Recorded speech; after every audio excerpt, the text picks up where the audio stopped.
अस्सलामु अलैकुम वरहमतुल्लाहि वबरकातुहू। जनाब बाबूभाई सौपारी वाला गर्ल्स प्राइमरी स्कूल,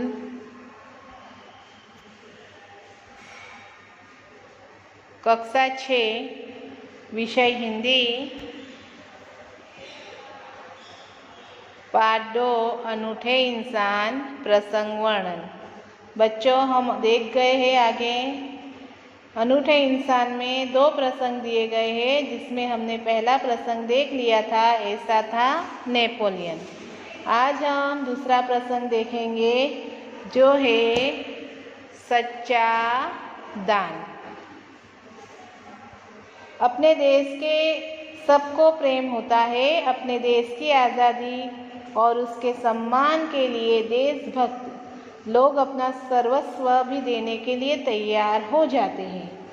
यहाँ महात्मा गांधी की उपस्थिति में देश के लिए सर्वस्व त्याग करने वाली एक लड़की के बारे में बताया गया है।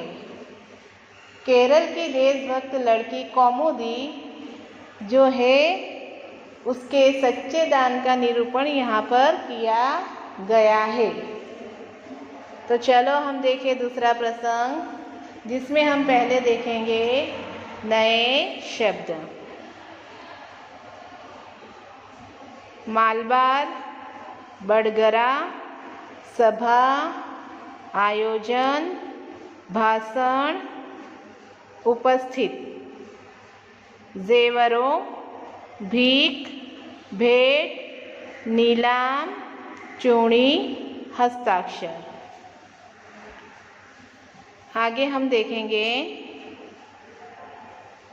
स्वर्णहार, आज्ञा, रत्नजड़ित, बूंदे, अपेक्षा, त्याग, गहने, आभूषणों, मानपत्रों। अब हम देखेंगे शब्दार्थ, जिसमें है आयोजन यानी इंतज़ाम। आयोजन का मतलब होता है इंतज़ाम। आगे देखेंगे जेवर। जेवर यानी गहने। नीलाम करना मतलब बोली लगाकर बेचना। मंच, स्टेज, हस्ताक्षर, दस्तखत। हस्ताक्षर यानी दस्तखत।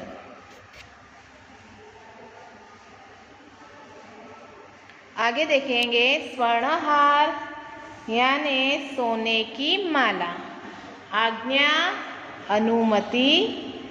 बूंदे यानी कान के आभूषण।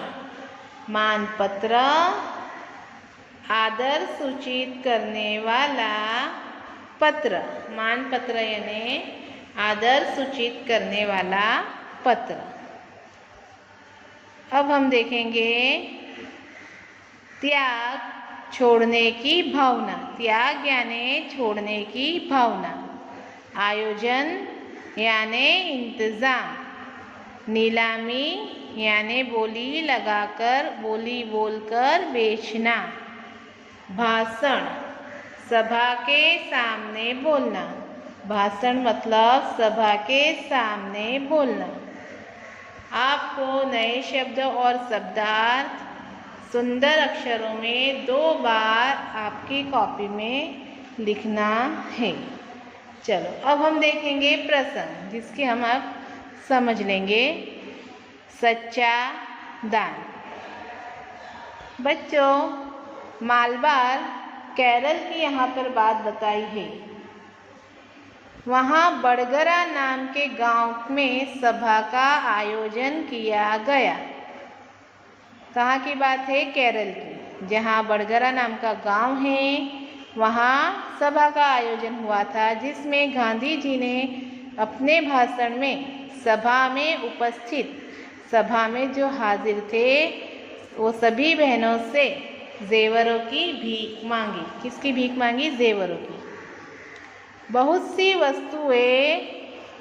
वस्तुएं जो थी वो भेंट में मिली। अपना भाषण समाप्त करके गांधी जी उनको नीलाम करने लगे। गांधी जी को जो बहुत सी वस्तुएं भेंट में मिली जेवरों की, वह गांधी जी नीलाम करने लगे। उसी समय कौमुदी नाम की 16 वर्ष की एक कन्या, कितने साल की है? 16 वर्ष की एक कन्या जो थी वो धीरे से मंच पर चढ़ाई। मंच यानी स्टेज, बराबर। उसने एक हाथ की सोने की चूड़ी उतारी। क्या उतारी? सोने की चूड़ी। उसे गांधी जी को देते हुए बोली, क्या आप मुझे अपने हस्ताक्षर देंगे? यानी हस्ताक्षर का मतलब क्या है? दस्तखत। उस लड़की ने गांधी जी से क्या कहा कि क्या आप मुझे अपने हस्ताक्षर देंगे? अब था गांधी जी हस्ताक्षर कर ही रहे थे कि उसने दूसरे हाथ की चूड़ी भी उतार दी। गांधी जी हस्ताक्षर मतलब दस्तखत कर रहे थे, तभी वह लड़की ने एक चूड़ी दूसरे हाथ की उतार दी। यह देखकर गांधी जी ने कहा, अरे पगली लड़की, दोनों चूड़ियाँ देने की ज़रूरत नहीं है, एक ही चूड़ी लेकर मैं तुम्हें हस्ताक्षर दे दूँगा।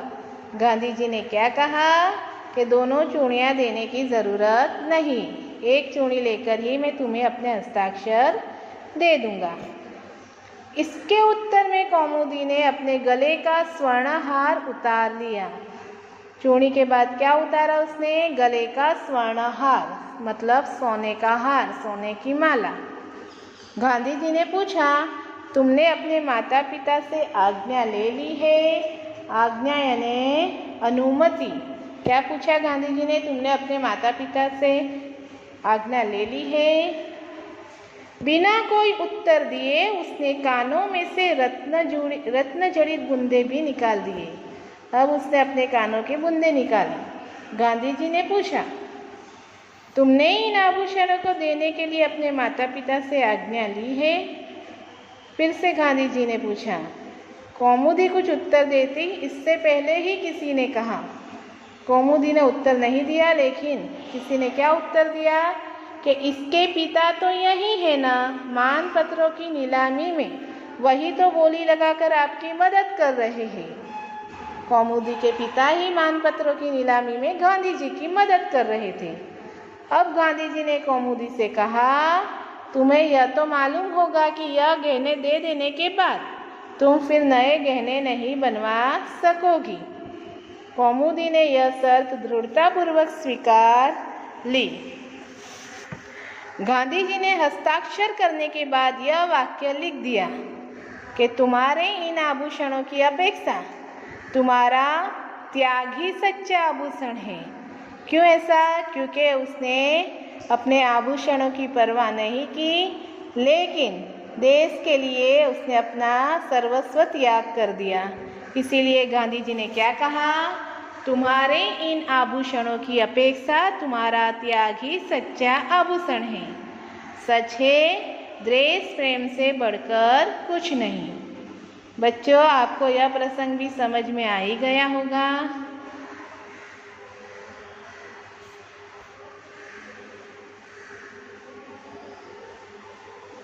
Thank you.